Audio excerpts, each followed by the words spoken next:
Good morning friends, engineer Dinesh here. दोस्तों, मैंने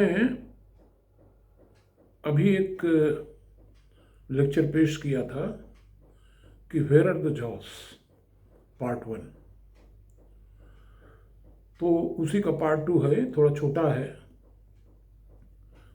और अभी मैं ग्रामीण स्तर पे ही हूँ।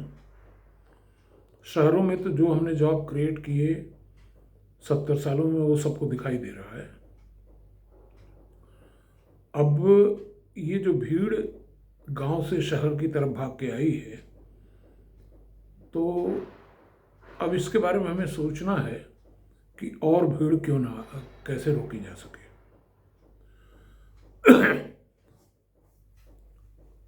दोस्तों, मैं किसी भी सब्जेक्ट को पॉलिटिसाइज नहीं करना चाहता और न ही मेरा किसी से इंक्लिनेशन है।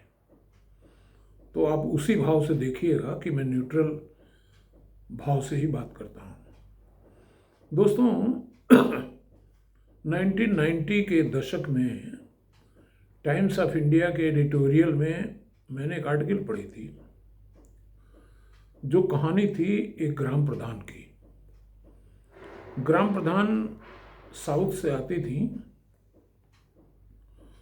और मोहतरमा नकाब पोश थी। तब जब गांव के लोगों को कोई समस्या आती थी या कोई आवेदन करना होता था, तो एप्लीकेशन लेकर के जाते थे उनके यहाँ।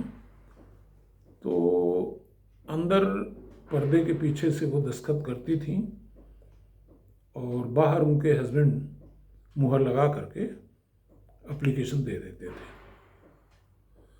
तो एक बार कुछ युवा गए और एप्लीकेशन साइन होकर के आई। तो चलते चलते उन युवाओं के मुंह से कुछ आवाज़ निकली कि क्या फ़ायदा ऐसा प्रधान बनाने से जो नकाब में ही रहे, पर्दे के पीछे से काम करे। ये बात उन्होंने सुन ली। और होता है कि कई बात आदमी को चुभ जाती है। तो उस लेडी ने डिसाइड किया कि नहीं, अब मुझे पर्दे से बाहर निकल के कुछ करना है, कुछ कर दिखाना है। तो कहानी थोड़ी लंबी है, लेकिन उसको मैं शॉर्ट कर रहा हूं। तो उस गांव की लोकेशन जो थी, वो नहर के टेल पर थी। और टेल से काफ़ी दूर पहले से ही, 2-3 किलोमीटर पहले से ही, नहर में दसियों साल से पानी नहीं आया था। तो महिला प्रधान वो समीप के जो एसडीओ का ऑफिस था सिंचाई के, उनके यहाँ गई। उन्होंने कहा कि नहर आपने साफ नहीं करवाया और 10 साल से हम लोगों को पानी नहीं मिल रहा है। तो 1-2 बार गई नहर के दफ्तर में, कोई बहुत खास सुनवाई नहीं हुई। तो उन्होंने क्या किया कि गांव की 7-8 महिलाओं को लेकर के, फावड़ा लेकर के नहर में उतर गई। और जब महिलाएं गईं तो कुछ पुरुष भी गए, युवा भी गए। नहर की खुदाई शुरू हो गई। खबर एसडीओ ऑफिस तक पहुंची और उन्होंने भी अपने कॉन्ट्रैक्टर्स लगाए और नहर साफ हो गई। जब साफ हो गई तो पानी आया। 10 साल पहले नहर के पानी से वहाँ गन्ने की खेती होती थी। गन्ने की खेती शुरू हुई। होता क्या है कि नथिंग सक्सीड्स लाइक सक्सेस। जब एक काम में आपको सफलता मिल जाए तो अगले काम का मार्ग प्रशस्त अपने आप हो जाता है। इंदिरा गांधी जी का जमाना था, गरीबी हटाओ अभियान चल रहा था।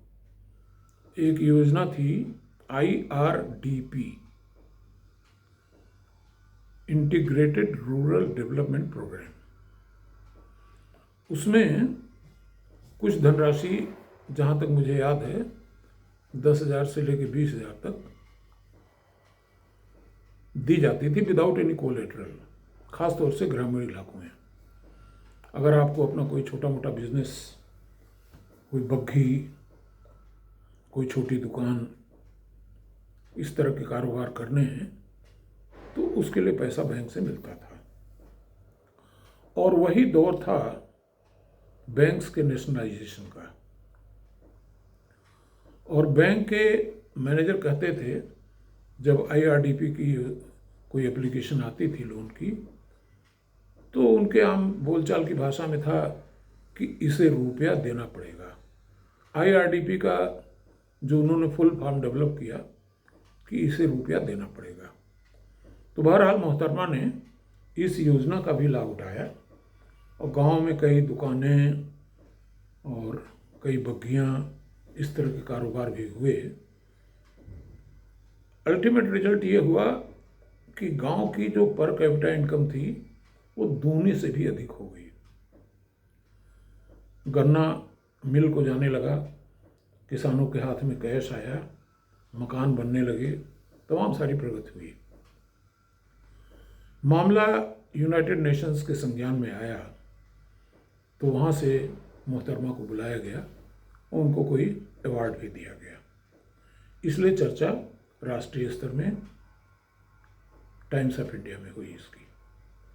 कहने का मतलब ये है कि जहाँ पे भी आप बैठे हैं, जॉब्स वहीं पे हैं, लेकिन उधर हमारी दृष्टि नहीं जाती, नहीं हम उस पर सीरियस होकर काम करना चाहते हैं। और हम चाहते हैं कि हम सब के सब कलेक्टर बन जाएं, PCS बन जाएं, दरोगा बन जाएं। अरे भाई, जब इसमें सीटें सीमित हैं तो सब लोग क्यों इन्हीं सरकारी नौकरियों की तरफ आकर्षित हो रहे हैं? कुछ और सोचिए, क्योंकि सोचना तो है ही है।